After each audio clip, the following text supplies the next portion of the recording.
Ay nako, mag-end season na. Solo na naman ang kumag. Pero okay lang, malakas naman tayo mag-chew at still number 1 Marinduque pa rin tayo. At dito meron kami nakalaban na Palumag Hellcart. Eto, inistoka siya, former top global pala siya. 2 beses siya naging top global dito sa Hellcart. Ang lakas oh. Oh my god, nahilo ko eh. Kaya naman sa game na ito ay tetestingin natin kung tatagos ba tayo sa mga kumag na to kasama yung top global Hellcart. Kaya naman dito boy, after ko mag-cut, dumiretso agad ako dito sa blue wave ng kalaban at sakto, andito yung Benedetta nilang core. Ginugulo-gulo ko lang siya dito boy, tapos nag-hero lock ako at after ko siyang mapitas dito, syempre pwede nyo nang kunin yung blue buff niya. Ay, red buff pala yun, sorry boy.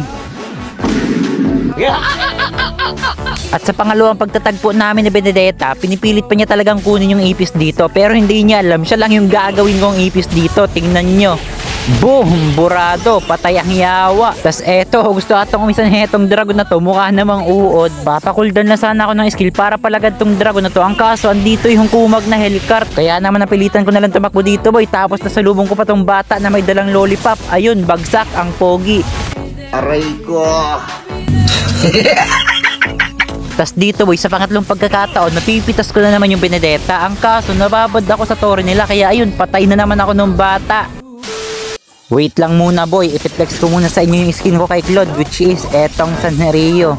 Tingnan nyo naman boy, oh eto, tatakas pa talaga tong Vixana. Syempre, habulin natin yan boy. Eto, binabasic ko lang siya dito, sabay balik. Ayun, patay. Syempre, hindi magpapauli ng ulti. Papakita ko rin sa inyo ito. Tingnan nyo yung Karina dito. Ayun, patay ang yawa, sabay balik.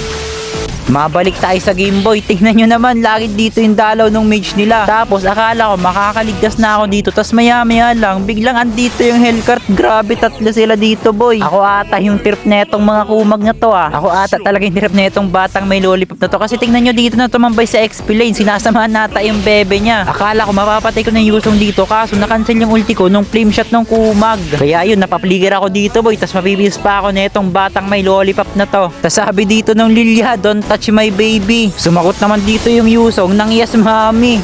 Hoy, tangin mo. Ano, nakabimbang ka ba? Nabimbang ka ba? Tarantado. Aray mo, may paganon pa yung mga yawa. Jejemon yarn. Tas sakto dito nakita ko yung Lilia nakapag-ulti na. Kanina pa ako ginigigil ni itong kumag na to eh. O ano, ayan boy, wala ka ng takas. Syempre, hindi pa yun tapos boy. Kanina pa ako kinukupal na itong magshota na to eh. Kaya ayan, dudurugin ko na lang kayo. Kaya yun boy, panoorin nyo na lang kung paano ko pagdudurug-durugin tong mga kumag na to. Kasama yung top global Hellcart saka yung magjowa. At kung bago nga lang pala dito sa video ko, ay baka pwede paki-heart, comment, share at paki-follow na rin ako para laging updated ka sa mga ina-upload kong video.